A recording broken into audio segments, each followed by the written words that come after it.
چھوٹے چھوٹے مسائل پر الجھایا گیا اس امت کو، ایسی ایسی باتیں چھیڑی گئی۔ سید صدیق سے، سیدنا عمر سے ہم ناراض ہیں۔ بھائی ناراض کیوں؟ وہ باغ فدق نہیں دیا تھا سیدہ فاطمہ الزہرا، اور سیدہ فاطمہ الزہرا پتہ ہے کون ہے، کیا شان ہے؟ حدیث ہے تمہاری بخاری میں کہ فاطمہ تو بضعۃ منی فمن اغضبها اغضبنی، کہ میں فاطمہ میں محمد کے دل کا ٹکڑا ہے، جس نے اس کو ناراض کیا اس نے مجھے ناراض کیا، اور تو ہمارے صدیق نے فاطمہ کو ناراض کیا، اس لیے ہم ناراض ہیں صدیق سے۔ یاد رکھ لیجیے، یہ ساری باس ہے جنہوں سن کے یا بیان کر کر کتنی عوام مشہور کر دیتی گئی کہ ساڑھے ساتھی گونگ ہیں، بیٹھے ہیں، یہ گالتے تو اڈی ٹھیک حدیث سے ہے بخاری، جدو کھولے گا بخاری اے ویکو وراثت نہیں دیتی صدیق نے، اے ویکو بخاری جی لکھیا ہویا ہے کہ فاطمہ جڑا ناراض کرے وہ محمد مصطفیٰ نو ناراض کرتا ہے، تے صدیق ناراض نہیں کیتا ہے تے صحیح۔ یہ بھی حدیث ہے کہ فاطمہ الزہرا نے باغ فدق مانگا تھا، یہ بھی حدیث ہے کہ صدیق نے نہیں دیا تھا، یہ بھی حدیث ہے کہ جس نے فاطمہ کو ناراض کیا اس نے مجھے ناراض کیا۔ تینوں حدیث بخاری میں موجود ہے، تو جڑا کہوے انہوں کہو بات تین یہ حدیثیں تینوں مانتے ہو، باقی ساری بخاری فضول ہے نعوذ باللہ، باقی بخاری بھی مانتے ہو یا یہ تین روایت ہی مانتے؟ بخاری میں ساتھ یہ بھی لکھا ہوا ہے کہ فاطمہ محمد کے دل کا ٹکڑا ہے، جس نے اس کو ناراض کیا اس نے مجھے ناراض کیا۔ اس واقعہ کو آگے پیچھے بھی حدیث ہے، بخاری کی حدیث سے ایک ٹکڑا چک کے صدیق کو برا کہتے ہو۔ اس حدیث سے یہ حدیث پوری نہیں ہے، اس حدیث سے اوپر بھی کچھ لکھا ہوا ہے، نیچے بھی کچھ لکھا ہوا ہے، درمیان سے ٹکڑا اٹھاتے ہو اور صدیق کو برا کہتے ہو۔ اس حدیث کا ما قبل اور ما بعد پہ غور کر لیجئے، کیا لکھا ہوا ہے؟ سیدہ فاطمہ الزہرا رضی اللہ تعالی عنہ اچانک میرے توڑے پیر و مرشد جناب محمد صلی اللہ علیہ وسلم دے گھر تشریف لے آئیاں، آدھے ہی چہرہ غصے اندرے اور فرما دیا نے محبوب جی توڑی پوری قوم بنو ہاشم کہن دیئے تُس اپنے بیٹیاں واسطے کدے بھی غصہ نہیں کیتا، تُسی کدے غصہ نہیں کیتا، توڑے جڑے دماد نے نا کوئی وعدہ گھاٹا بھی کر لون ساڑھے نال تُسی کدے بولے ہی نہیں، اپنے دماد نال انہا پیار کر دو، اینی محبت کر دو۔ پوری برادری گل مشہور ہے یا رسول اللہ کہ تُسی بیٹیاں دی سیڈ نہیں لیندے، دماداں دی سیڈ لیندے ہو۔ ایک کون فرما رہی؟ فاطمہ الزہرا۔ فرمایا کی ہویا بیٹا دسو کیوں نہیں، دسو کوئی زیادتی ہوئی ہے، کوئی بات ہوئی ہے؟ فرمایا یا رسول اللہ سیدنا علی نے ابو جہل دی بیٹی وال نکاح دا پیغام بھیجیا ہے، منگنی کر رہے ہیں دوسری شادی دی۔ نبی علیہ السلام سنیا، اٹھے سیدھا مسجد نبوی گئے، صحابہ مسجد بریشی مسجد بیٹھے سن صحابہ، آپ سیدھا ممبر پہ چڑھ، چہرہ پاک غصے چاہے ہوئے، اللہ دی حمد و ثنا بیان کر کے فرمایا لوگوں سنو،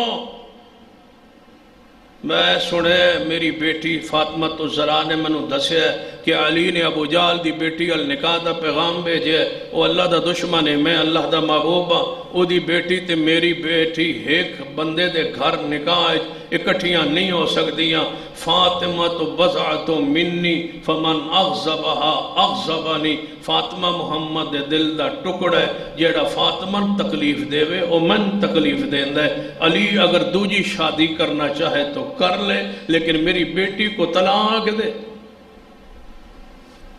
سیدنا علی فوری کھڑے ہو، یا رسول اللہ بس جو پیغام دیتا ہے بس گل مک گئی، ناراضگی معاف فرما دو، نہیں کرتا۔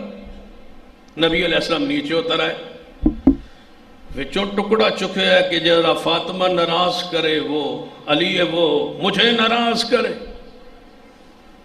یہ صدیق کے لیے فرمایا تھا، یہ عمر کے لیے فرمایا تھا، پڑھیے صحیح البخاری، پڑھیے اصول کافی،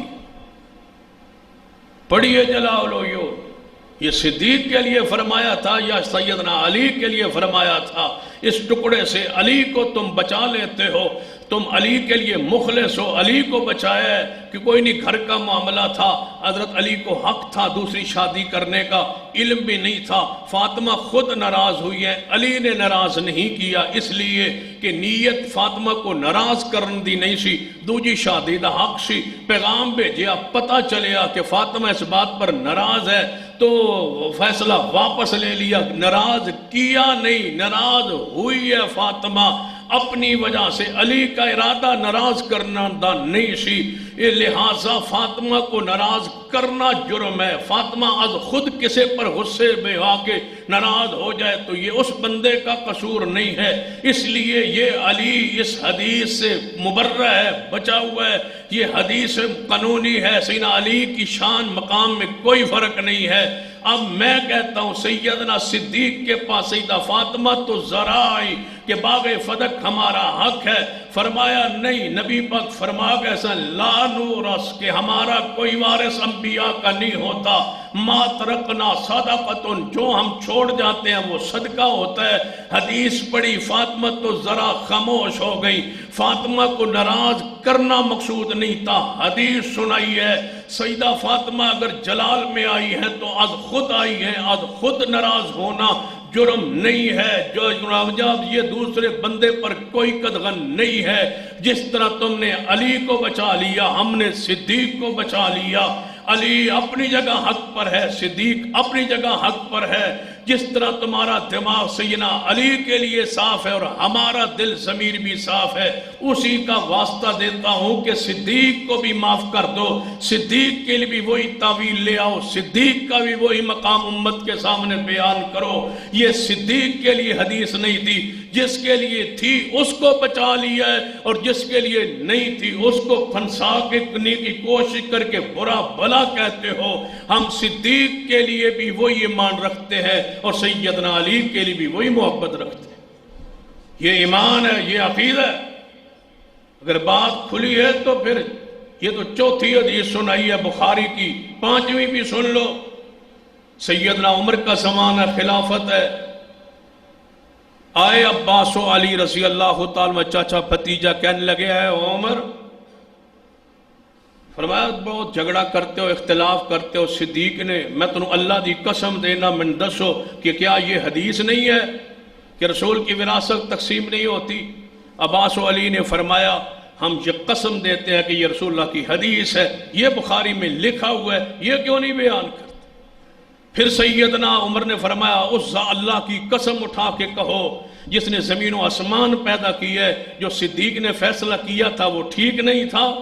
عباس و علی نے قسم اٹھائی وہ فیصلہ ٹھیک تھا۔ فرمایا پھر جس فیصلے پر جو نبی کا تھا، جو فیصلہ صدیق کا تھا، میں عمر کا بھی وہی فیصلہ ہے، لیکن میں تمہارا احترام کرتے ہوئے اہل بیت سن لو، جاؤ آج کے بعد باغ فدق کی انتظام تمہارے پاس رہے۔ پہلے حکومت کے پاس انتظام تھا، نگران ہم تھے، اب باغ فدق تمہاری نگرانی میں دیتا ہوں، لیکن خرچ ایسے ہی کرنا ہے جیسے صدیق کرتا رہا، میں کرتا رہا، کہ اپنے اخراجات گھر کے ادا کر کے باقی ساری آمدن بیت المال میں صدقے کے طور پر جمع کراؤ گے، اس سے زیادہ مال نہیں لوگے، وعدہ کرو۔ عباس و علی نے وعدہ کیا اور باغ فدق کے انتظام کو سنبھال لیا۔ چند دن سنبھالنے کے بعد پھر بھیجا سیدنا عثمان کو، عبد الرحمن بن عوف کو کہ امیر عمر کے پاس جب جا کے تم بیٹھو، ہم بھی آ رہے ہیں۔ وہ چلے گئے، کچھ دیر بعد سیدنا علی عباس پہنچے۔ عباس نے کہا میں علی کو وہاں انتظامی امور میں نہیں مانتا، میں چاچا ہوں، میرا حق ہے، میں علی کو نہیں مانوں گا۔ عباس و علی کا آپس میں اختلاف ہوا۔ سیدنا عباس فرمائیں یہ حق میرا ہے، سیدنا علی فرمائیں یہ حق میرا ہے۔ سیدنا عمر نے فرمایا مجھے قسم دو اے عبد الرحمن ابن عوف عثمان، اور بتاؤ اب میں صدیق کے فیصلے سے تھوڑا سا ہٹ کے میں نے انتظام دیا اہل بیت کو، کیا ان کا آپس میں اتحاد قائم رہا ہے؟ اب چاچا کچھ کہہ رہا ہے، بھتیجا کچھ کہہ رہا ہے، اب کیا کروں؟ فرمایا اب وہی فیصلہ ہوگا کہ انتظام حکومت کے پاس رہے گا، تمہارے پاس نہیں رہے گا۔ مجھے یقین ہو گیا ہے جو فیصلہ مصطفیٰ کا تھا، جو صدیق کا تھا، وہ حق تھا۔ اس روایت کو کون اٹھا کے بیان کرے گا جو صحیح البخاری میں موجود ہے؟ ہم تو اس لیے بیان نہیں کرتے کہ یہ اصحاب ہمارا ایمان ہے، اہل بیت ہمارا ایمان ہے، ہماری عقیدت ہے، عقیدت کا مرکز ہے، اسلام کا مرکز ہے، اساس بنیاد ہے۔ جو ان سے خطائیں، غلطی، اجتہادی کسے صحابی سے جو ہوئی ہے وہ مغفور ہے، مرحوم ہے، بخشی ہوئی ہے، معاف کر دی گئی ہے۔ اللہ نے ان کے دلوں سے ساری باتیں نکال کے ان کو بھائی بنا کے اللہ قیامت والے دن جنت میں داخل کر دے گا۔